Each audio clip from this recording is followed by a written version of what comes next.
Amigos míos, bienvenidos a bordo de este viaje de historias. Y continuamos en este capítulo ya con la culminación de aquel suceso que les estaba narrando en el episodio anterior, de nuestro amigo Jorge, que fue triturado por una tractomula, quedó con más de 20 fracturas, costillas, pulmones aprisionados, laceraciones en la cara, en la cabeza, un golpe muy fuerte en la cabeza con un gran tumor pues, que le salió ahí. Los brazos también fracturados, es decir, quedó casi que como un rompecabezas para armarlo, tal vez sostenido levemente por la piel.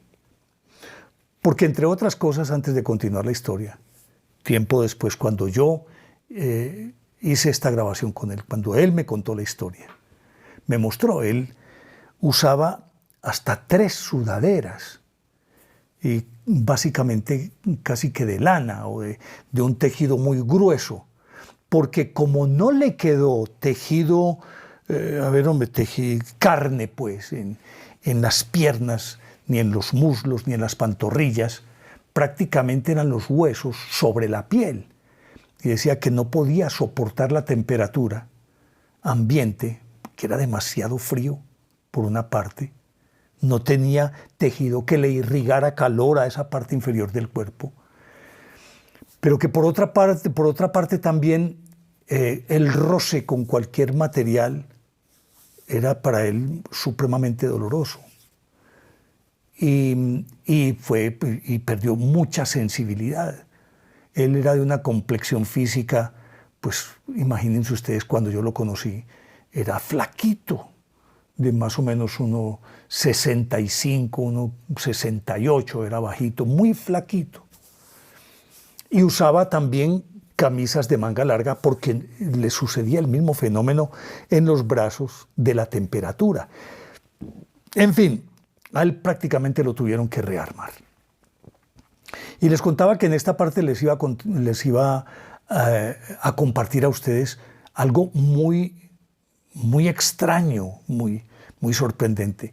Pero será después de invitarlos para que compartan estos temas, los comenten con sus amistades alrededor de una buena taza de café.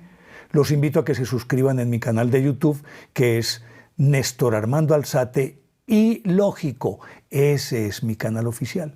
Denle me gusta, activen la campanita para recibir notificaciones. Y continúo entonces con esta historia. Dejé en que en ese lapso de los 9 días que él estuvo en un coma profundo, que de acuerdo con el diagnóstico médico tenía muerte cerebral, pero que en principio, y aún pues también por ética, como no aparecía ningún duelo, nadie que pudiera hacerse cargo o hacerse responsable de la decisión que debería tomarse en torno a esta persona, dijeron, nosotros no podemos hacer eso, hay que sostenerlo con vida. Contactaron a varios de sus amigos, ellos como que a la hora de la verdad lograron comunicarse con alguien de la familia, y ahí les conté que había ido un hermano, una hermana. De pronto no tengo muy claro eso porque lo que les cuento, esto me lo contaron hace más de 15 años y tengo la grabación. El problema es que la tengo en un CD y ya no hay aparatos para escuchar CD. Entonces, inclusive voy a tratar de recuperarla, a ver cómo puedo conseguir que me la lleven a otro formato para tenerla, y de ser posible alguna vez les dejaré escuchar la voz de él. Pues bien, en ese interregno, pues, él salía, iba por todo el hospital, conocía pacientes, ya los distinguía, enfermeras, médicos. Y en una de esas dice que hizo un gran esfuerzo porque era febrilidad lo que sentía por ver a sus hijos, es decir, era angustia, quería ver a sus hijos. Y en una de esas dice él que pudo llegar hasta donde estaban sus hijos y verlos, que los tenía, no sé, un hermano, una hermana, estaban en la casa de un familiar y él alcanzó a ir hasta allá. Y que los vio tan inocentes, tan hermosos, pero también tan desvalidos y tan angustiados, que él dijo, yo no me puedo ir, es que, ¿cómo voy a ser tan irresponsable que me voy a ir con estos niños?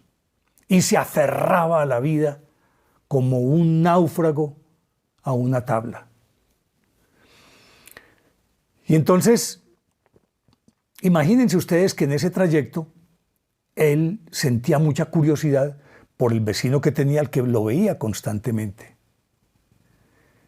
que tenía en la parte posterior de la cabeza un tumor muy grande, una hinchazón impresionante, y la cara era roja, rubicunda, ¿cierto?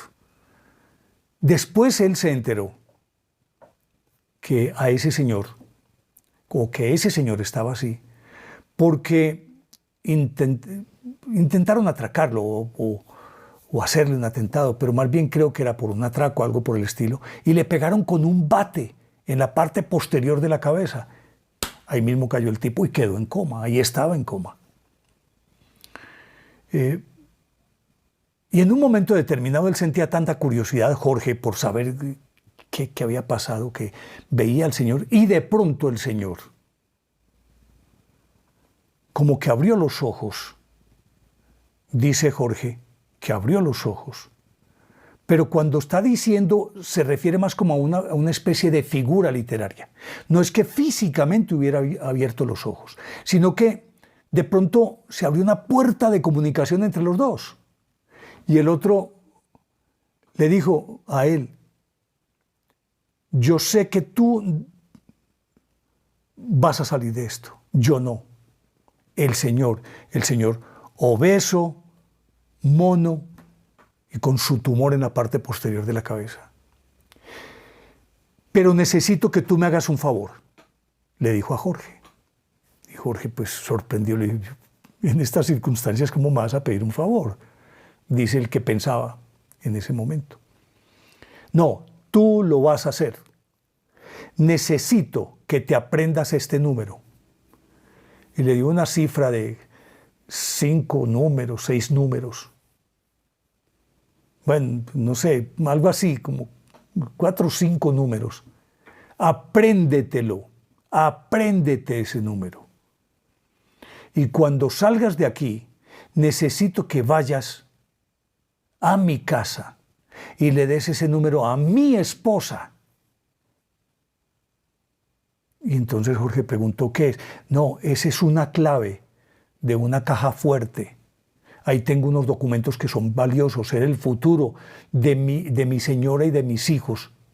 Pero solamente me le entregas el número a ella, a nadie, ni a mis hijos ni a nadie. A ella le entregas o le dices el número.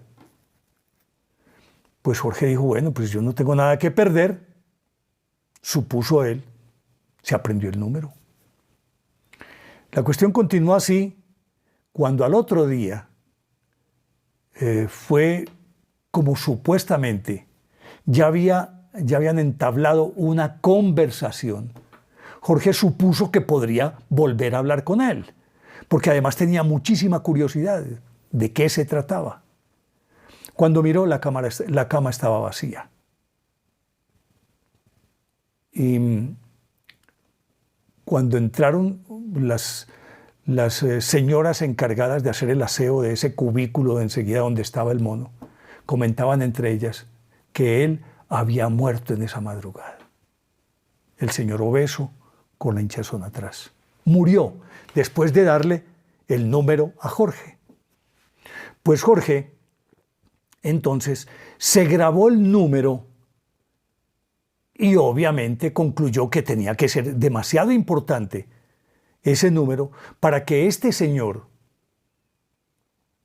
de una u otra forma, o hizo un esfuerzo también tan descomunal como el que había hecho Jorge, y era demasiada la angustia que sentía por su familia, que esperó a estar en condiciones o a poderle comunicar a Jorge el número y luego murió.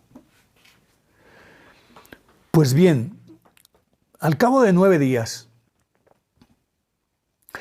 en los últimos 2 días de ese lapso de 9 en el que estuvo en el coma profundo, y yo hago énfasis en esto porque es ahí donde para mí esto pues es increíble.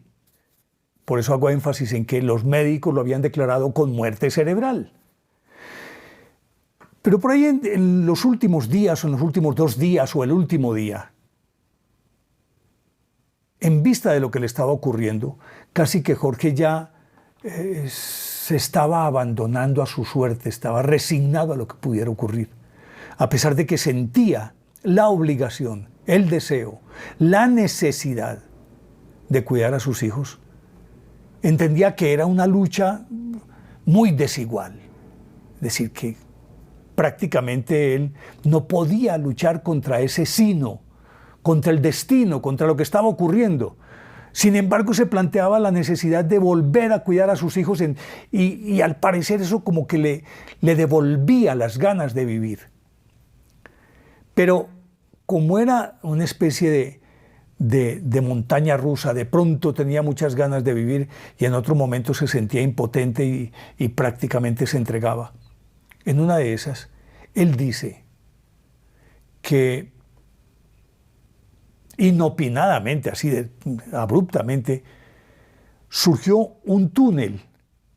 Él se vio de cara en la entrada de un túnel, al final del cual había una luz muy blanca, muy potente, pero suave. No era una luz agresiva. Y cuando él entró a ese túnel, dice que sintió una paz infinita, que no la había sentido en todo ese proceso. Una paz beatífica, una paz de esas que casi que la persona flota. Y entonces, en ese momento él dijo, yo creo que es el momento de irme. Él entendió que era un instante crucial en ese instante, o para pasar al otro lado del túnel o para quedarse. Pero era tanta la paz y la beatitud que él sentía que se dejó llevar. Y en el túnel encontraba algunas sombras, unas que eran relativamente oscuras y otras que eran más luminosas, blancas.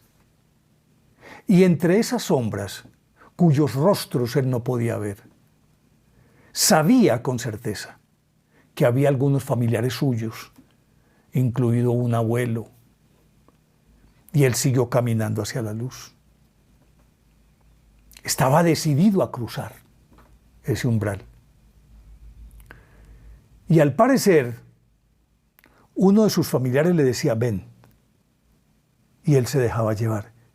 Y en una de esas aparece, creo que era el abuelo, y le dice ahí, detente. Si pasas de aquí no volverás.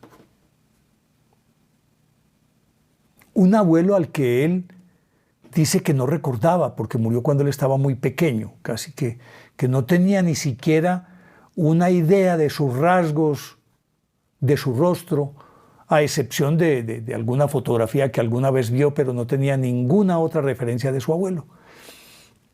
Y entonces el abuelo le dijo, si pasas de aquí no volverás. ¿Y tus hijos qué?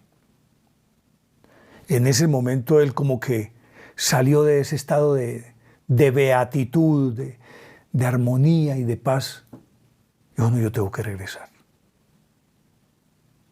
Y creo que fue el campanazo de alerta más importante y más contundente. Porque una vez que esto ocurrió, él decidió devolverse. Las sombras que tenía a los lados se difuminaron, desaparecieron. Y seguía existiendo la noción de la luz al final del túnel. Y la oscuridad al otro lado, en la otra boca del túnel, hacia atrás. Cuando él miraba la luz, llegó un momento en que dijo, no, me tengo que regresar. Dio la vuelta y quedó de cara hacia el sitio por donde había entrado. Y empezó a devolverse. En ese momento, contaban después los médicos, que el cuerpo, de pronto hizo un movimiento convulsivo supremamente fuerte. Y Jorge, abrió los ojos y se vio acostado en esa cama. Y abrió los ojos y vio todos los tubos que tenía, la mascarilla, estaba intubado. Vio todo. Y que en ese instante volvió a sentir el dolor más lacerante de su vida. Imagínense ustedes en esas condiciones en las que estaba. Con más de 20 fracturas en piernas, brazos, costillas, un pulmón oprimido y que parece que había retenido líquido. Lo cierto es que él regresó, abrió los ojos y regresó. Pero su regreso no significaba que él pudiera comunicarse, porque hasta sus cuerdas vocales habían sido dañadas. Es decir, lo vieron a él consciente y él mirándolos a todos, y todos los médicos que estaban estupefactos. Es decir, si tenía muerte cerebral, señores. Y en ese momento, él volvió del otro lado aquí. Pero lo más terrible es que ahí empezó su verdadero vía crucis. Él permaneció en esa clínica 2 años, entre operaciones y operaciones, para tratar de recuperar lo más que pudieran de su masa, de la masa de las piernas, pues de su tejido de las piernas. Pero no pudieron lograr mucho.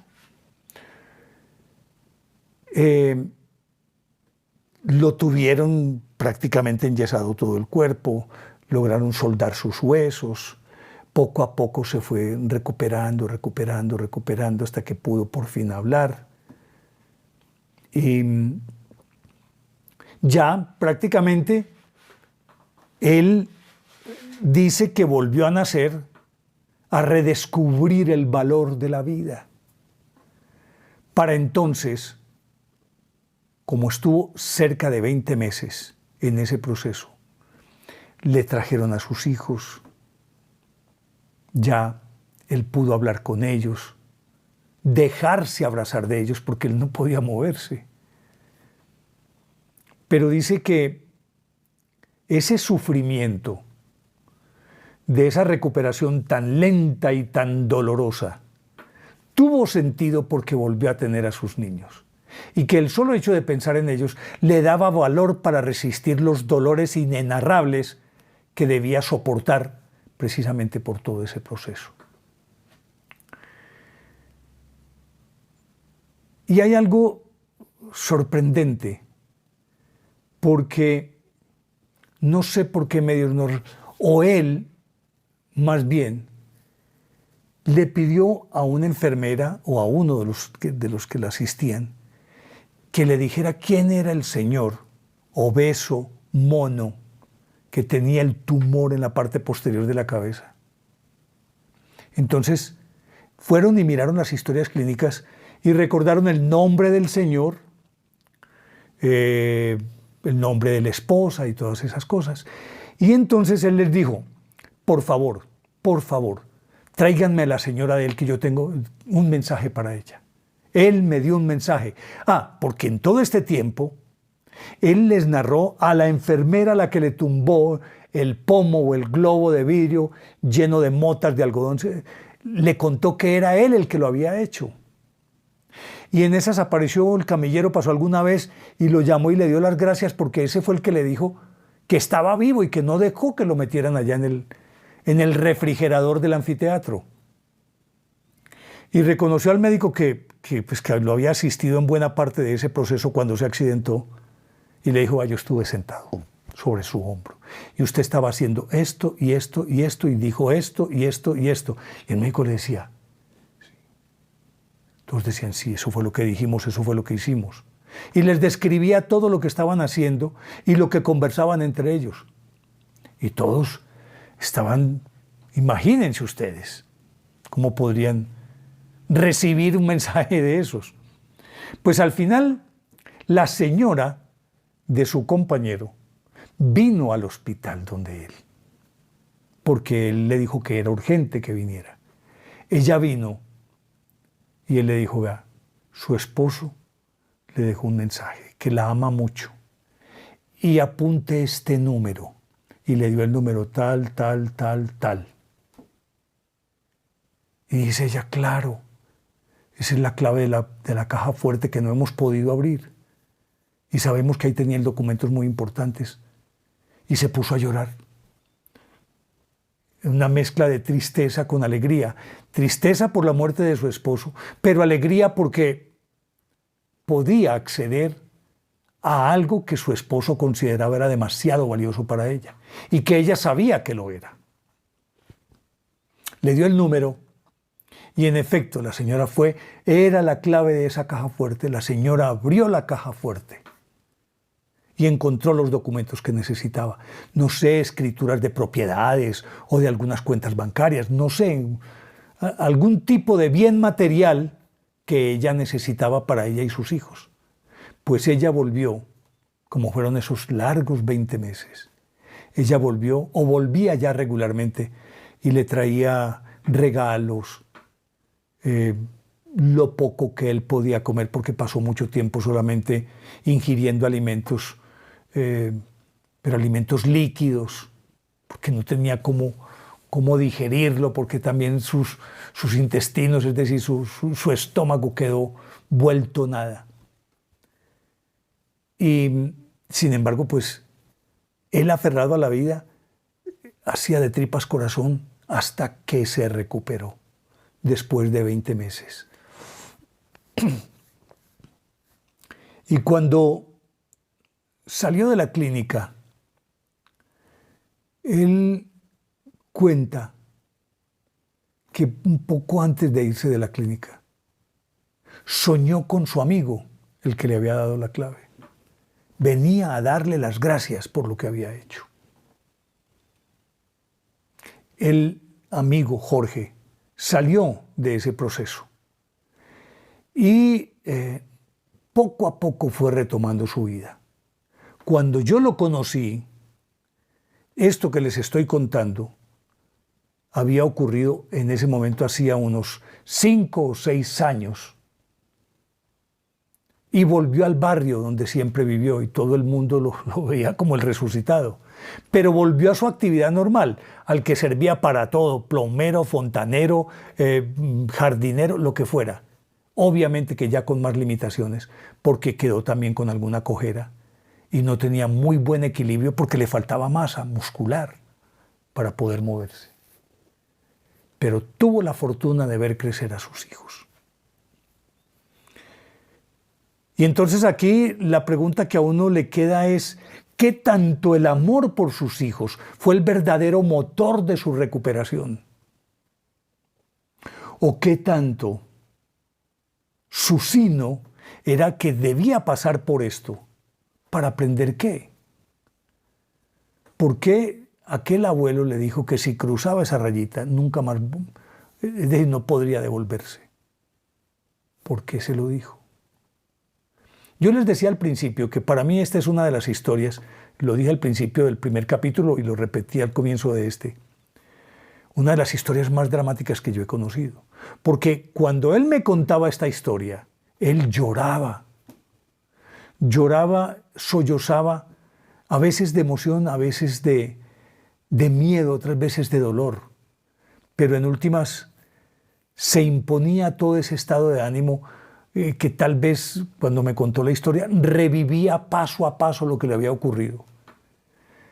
Pero al final siempre se imponía una gran sonrisa. Ese hombre, después de esto, lo único que era risas y risas y gestos de bondad. Le servía a todo el mundo le ayudaba. Muy querido en su barrio y todo el mundo tenía una gran consideración con él. Y yo decía que me cambió mi perspectiva de estos fenómenos y de lo que ocurre una vez que se muere, que alguien se muere. ¿Qué pasa? ¿A dónde va al otro lado? queda en un estado de suspensión animada como en ese coma profundo, con muerte cerebral prescrita por el médico o diagnosticada mejor por el médico, y quedó flotando, se queda flotando. ¿Qué pasa? ¿Por qué tantos fantasmas regresan? Alguna vez le preguntaba yo a un sacerdote amigo, parapsicólogo además, un hombre brillante, muy inteligente y una gran persona, y me decía, es que quienes parten, quienes se van, quedan aquí atados por diversos sentimientos, o pueden quedar atados por el odio, o porque es una muerte abrupta y al final de cuentas la persona no se da cuenta, es decir, no entiende que está muerta. Un poco recuerdo aquella película de Ghost con Bruce Willis. No, esa se llama Sexto Sentido, creo que es, con Bruce Willis, que al final él no se sabe muerto, él se cree vivo, y que eso podría confundir a estas personas que mueren en hechos violentos o con alguna deuda de tipo afectiva o como sea, pendiente, y quedan atados a eso, y entonces pueden permanecer por odio, por rencor, por deudas, por amor, por afecto, por los hijos, por la esposa. Eso me decía este sacerdote amigo mío. Y yo creo que tiene sentido. Y mucho más después de escuchar la historia de Jorge, que me cambió esa perspectiva. Yo decía, ¿quién va a volver? ¿Por qué van a volver? Aunque siempre fui consciente y acepté que los fantasmas existían, pero no creía que se pudiera asociar ese fenómeno con estos sentimientos de amor, de odio, altruismo, bondad, angustia, miedo. No creí que se podrían asociar, pero después de lo que me dice este sacerdote, terminé asociándolo. Y creo que tiene sentido. Pues bien, hasta aquí esta historia, que como les decía, para mí sobre todo, es dramática porque al ver a este señor frente a mí lo veía como un milagro y veía la emoción que él sentía contando esta historia, que como les decía, lloraba, gemía, sollozaba, se reía. Y eso me hizo a mí reflexionar que esto definitivamente es una opinión personal. Esto que llamamos vida no termina aquí. Esa es mi percepción personal. ¿Qué ocurra después? Creo que esto nos da una pista. Por ahora lo dejamos así. A ustedes muchísimas gracias por acompañarme. Como siempre, les dejo la inquietud. ¿Les parece lógica o ilógica esta historia? Ustedes lo deciden. Chao.